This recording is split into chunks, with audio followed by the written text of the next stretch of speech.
Alright, hello everybody and welcome back to another video. Today I wanted to take a look at some of these hero changes that they have added to the PTR, as well as some that they have just announced recently that they will be put on the PTR at a later date.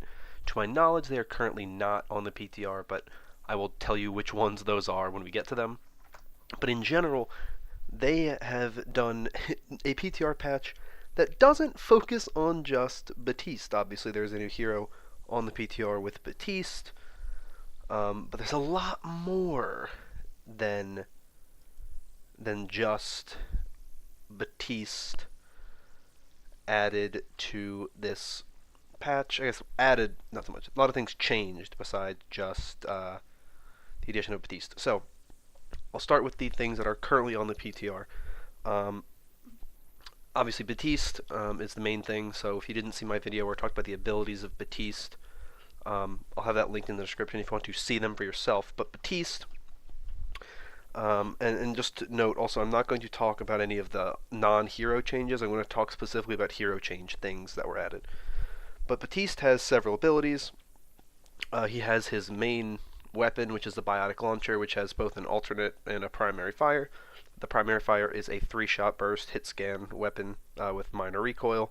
The secondary or alternate fire is a grenade launcher that shoots a healing grenade that you can use to heal your teammates. You cannot heal yourself with the grenade launcher.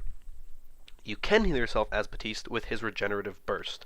That is his shift ability, and it does a quick little AoE effect right around you, and anyone in it, including yourself, get healed up over time. It's not an instant heal, it's a heal over time effect.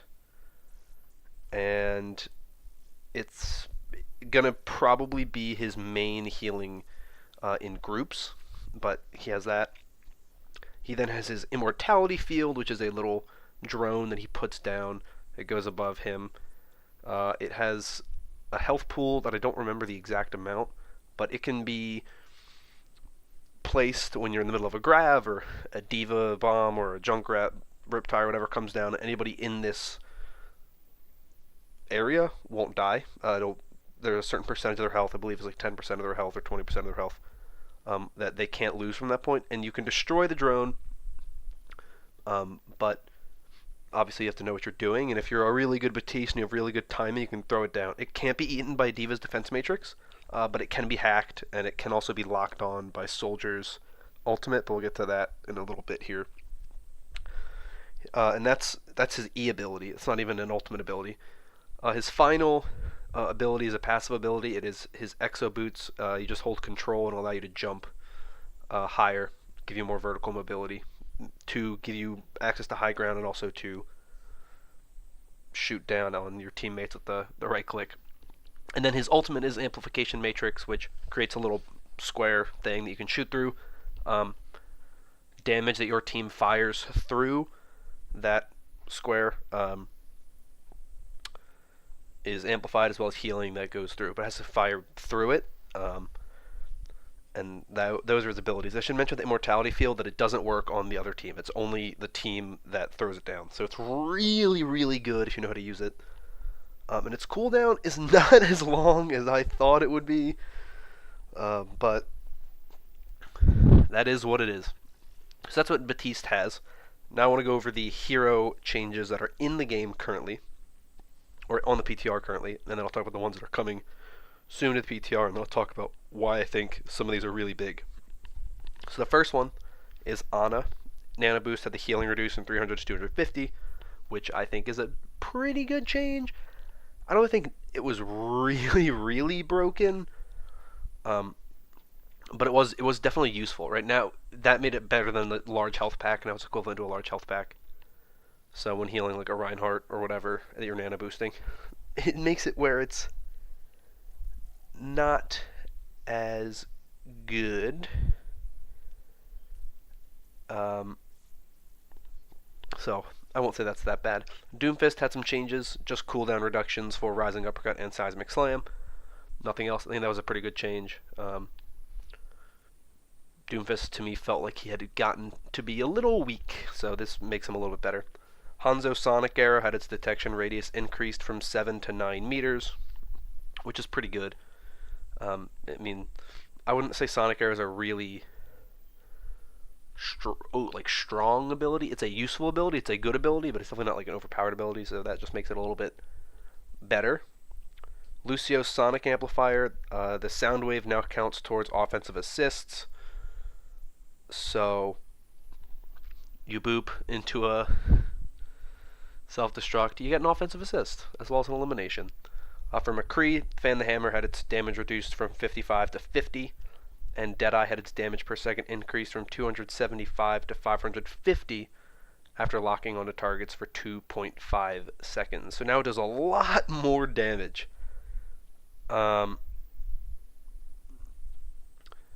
So the developer comments on this one, because this one's a little weird to me in a lot of ways, say, after reducing armor's effectiveness for all heroes, Fan the Hammer doesn't need to deal quite as much damage. Increasing Deadeye's damage after being locked on for a bit makes it more effective when attacking high health static targets, like barriers and heroes with over 600 health. It will not impact how dangerous this is for heroes under 600 health. Which is interesting. Because most heroes are not over 600 health. There's a few that are over 600, so it's why this one's interesting to me. I don't really see... I mean, I think the reduction of Fan the Hammer is really big, and it's a really big step towards improving the usefulness of McCree, because I think right now he's really good, so you're making it a little more balanced. So it's not improving his usefulness. You're making him a little bit worse, but you're balancing him more. But the Deadeye is really good now and helpful with taking down barriers, which is very, very nice. May, the endothermic blaster primary fire damage was increased from 2.5 to 2.75, which means 45 to 55 damage per second. But obviously that means like each tick it was doing 2.25, now it's doing 2.75, so it does 10 more damage per second, which is pretty good. That's a pretty big increase. But the Ice Wall also had its health reduced from 500 to 400. I don't know why I thought I said that wrong. Which is also a pretty big change, because that's a big ability for her survivability. I can't talk. And it's a very useful ability, so now it's not as strong. You can break through it more easily. Which I think is good, because it just means the pillars themselves are obviously easier to destroy. And it makes it a little bit easier to counter, because you can have a high damage output hero just get through it even quicker, and it won't block teams off as much, which, I mean, in a way that's kind of like, yeah, that's what May's thing is. So she gets one buff, one nerf. Next you have Moira, whose Biotic Grasp had its heal over time duration increased from 3 to 4 seconds, and the total healing increased from 50 to 65. Now, I really don't like the fact that Moira's Biotic Grasp is her primary and her secondary, seeing as her primary you don't grasp onto anything, it's a spray. But this is referring to her healing, her primary left click. And all it means is that when you do your healing click onto a teammate, they will heal for 4 seconds, and they'll heal 65 health instead of 50. So the passive healing lasts a little bit longer, they get a little bit more healing. I'm a fan of this change. It makes Moira a little bit better as a healer. I feel like she hasn't been getting the use that she could. She hasn't really, and this doesn't affect her offensive capabilities, just affects her support capabilities, which I think is a lot better. Orisa, this change to me is a huge change.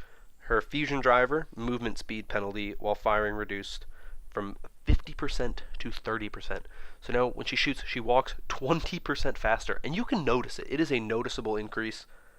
The developer comments for this one say, as a defensive tank, Orisa can have trouble pushing forward with the team.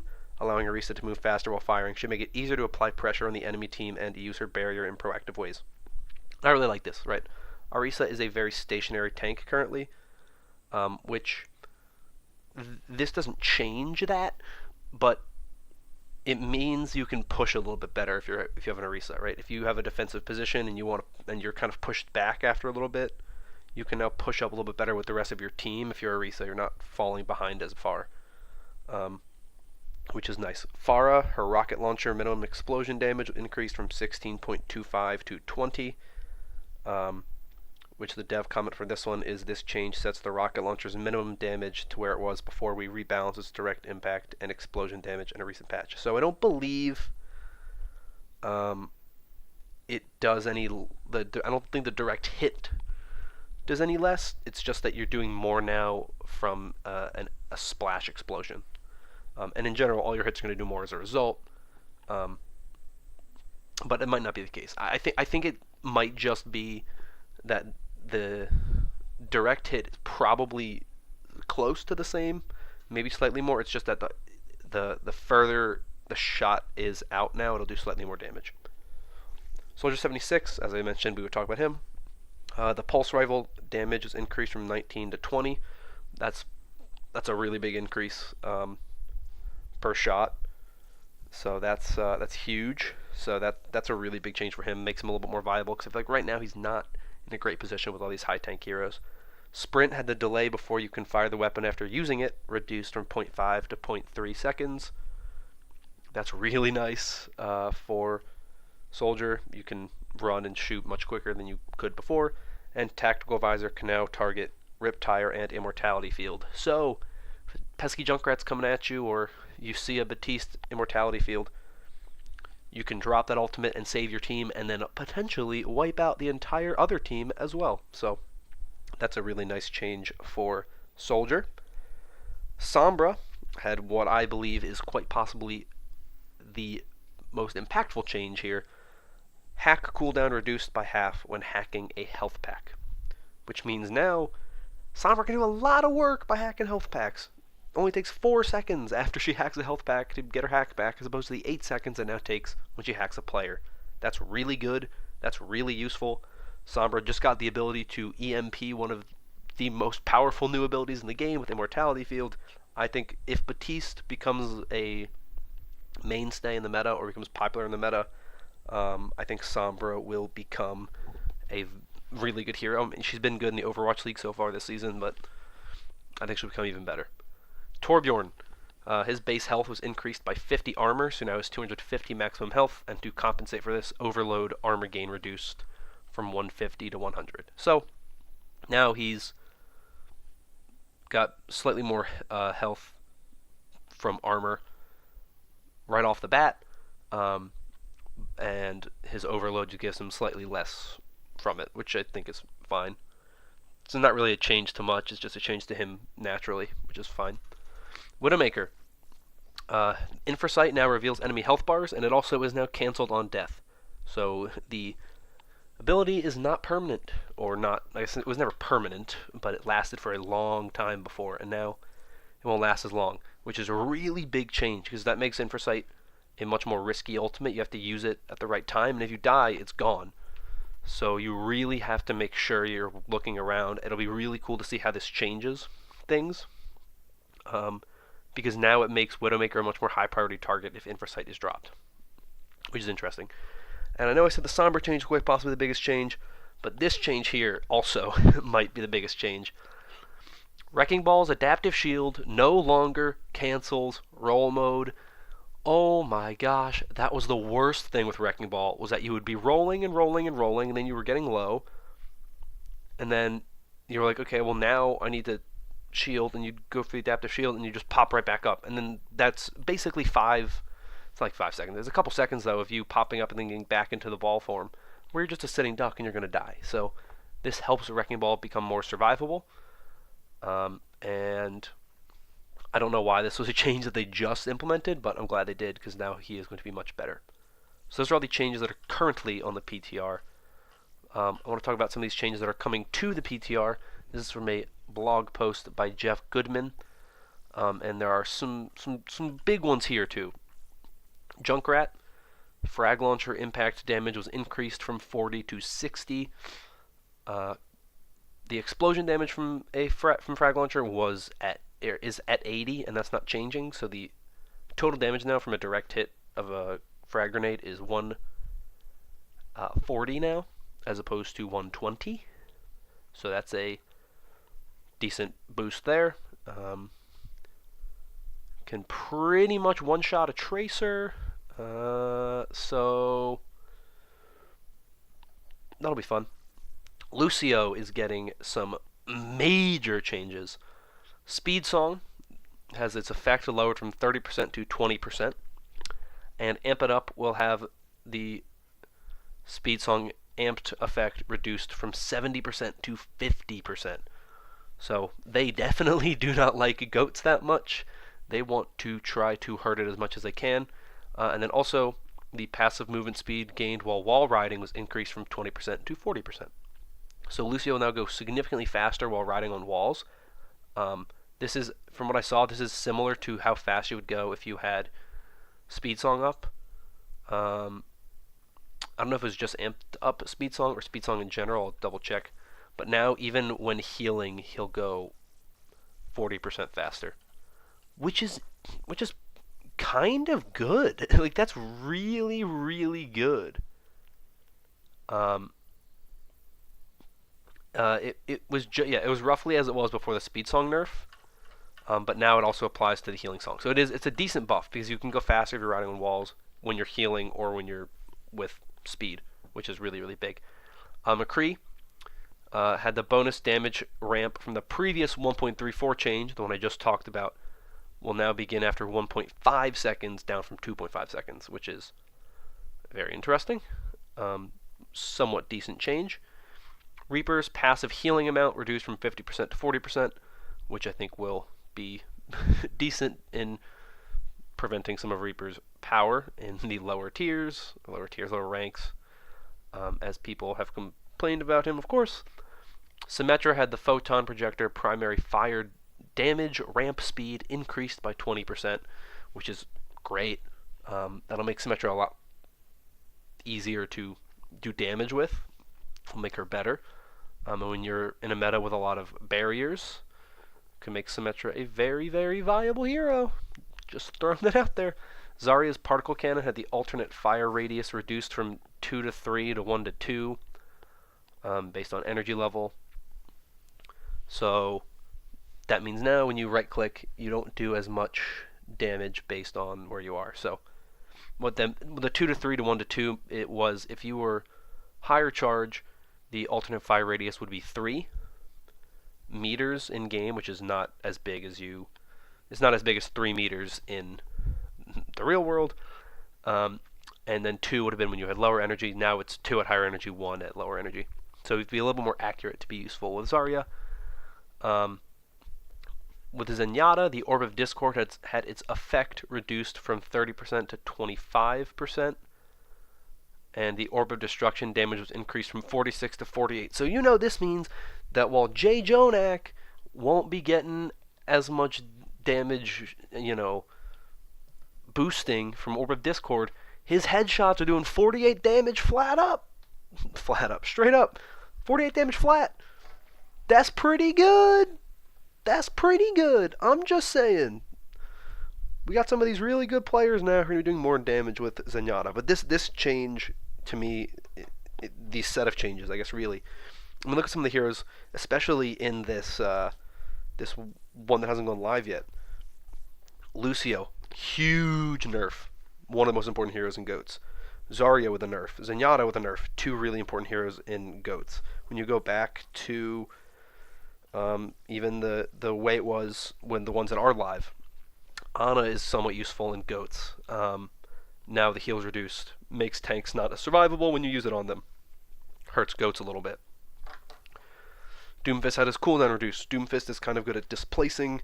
He's not a super big counter to GOATs, but if you use him correctly, he can be.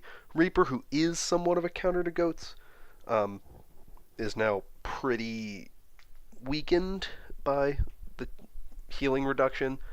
But it was just really he was survivable. He's just slightly less survivable now. Damage wasn't changed at all. You look at someone like Moira, who can now heal more, which is interesting. You have Orisa, who wasn't really running GOATs as often, is now slightly better. So who knows what that means? You have Sombra hack being now slightly better. You can hack health packs now. You can hack that more frequently, and then you can hack a player at a quicker time if you have hacked a health pack. There's a lot of, and the Wrecking Ball change is really interesting too because he's not super big with goats, but he can be run in goats in like a semi-goats composition, like a weird composition. But you look at a team like the Chengdu Hunters where they run Wrecking Ball all the time in a very weird composition. These changes are really big, and they definitely are trying to move to a different meta. Baptiste is a hero that probably won't bring about a change in the meta directly. He might have an influence on a change in the meta. He might become played. The question is, if you run him, who do you replace? You can replace Zenyatta, but then you lose the Discord Orb. But now the Discord Orb is going to be slightly weaker, but still good.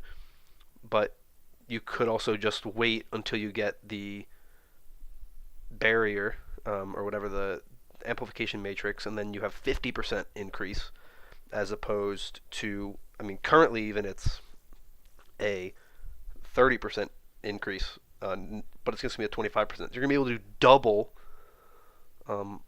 what you're doing with the Orb of Discord currently, which is pretty big, but you can only do it for so often, and it doesn't move like it does the Orb of Discord. So you could replace that, or you could replace Brig, but if you replace Brig, you lose some of that ability for stuns, which is relatively big, and trying to break some of those barriers down and get those big ultimate combos out. And also Brig's healing output is somewhat useful, but Baptiste might have a slightly higher healing output, so who knows there. You definitely won't be seeing Lucio go away, even if Speed Song was lowered. It's a very interesting change. I'm excited to see how the meta evolves with this change. I really don't know what to expect with it. I think Baptiste opens up a really big can of potential with that invulnerability field, because he throws that down. If there's a Grav to Diva Bomb combo, or just a Grav in general, you can survive that Grav. You're not going to die in that Grav. And if you drop it at the right time, your team's going to stay healed up. If you have a Lucio healing people and you have Baptiste kind of doing a healing output, and then you throw the invulnerability field down at the right time, that Diva Bomb is not going to do anything. That Junkrat Riptide or whatever is not going to do anything. Obviously, Junkrat now does more damage to a direct hit. That kind of helps with breaking some of that down. I think that was what Pharah's damage increases before.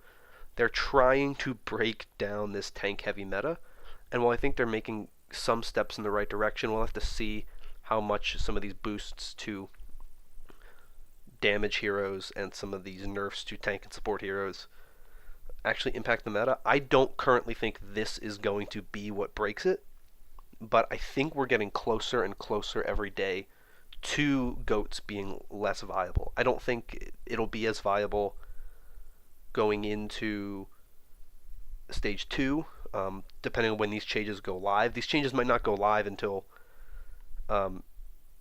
stage 2 has already started, so maybe it'll be stage 3 by the time these changes go live, but I think we will see goats be slightly less viable than it currently is by the time these changes go live. But at the end of the day, I don't think it's enough yet to stop goats, and I don't know if Baptiste will get much playtime and how he'll be used, but I suspect we'll see a decent amount of Baptiste. I suspect we'll see some really cool uses of Baptiste on the ladder, and then in the Overwatch League. So I'm excited to see what this set of changes to a bunch of heroes bring. But one of the surprising things is, of course, Brig, no change at all. This might be the first time in like 3 or 4 updates that Brig didn't get changed directly or indirectly. So, yay for me, I guess. I like Brig. But obviously she's not a great support hero, not a great healer on her own, or even with one other healer. So it's nice to see the way the game is changing, how it's evolving, and I'm really excited to see how all this stuff impacts the meta. So I want to hear what you think about all this stuff. If there's any hero change that really stands out to you as being really big for the meta, let me know down below. If you agree with anything I said, disagree with anything I said, I'd also love to hear that down below. If you enjoyed this video and want more like it in the future, consider liking and subscribing as it helps out a bunch with me and getting stuff ready for the future and knowing what people like. So that always helps. But I'm going to get out of here. I hope you all have a wonderful day. I hope you enjoy your weekend. I hope you enjoy whatever you got going on. And I'll see you all in the next video. I can't speak. Bye.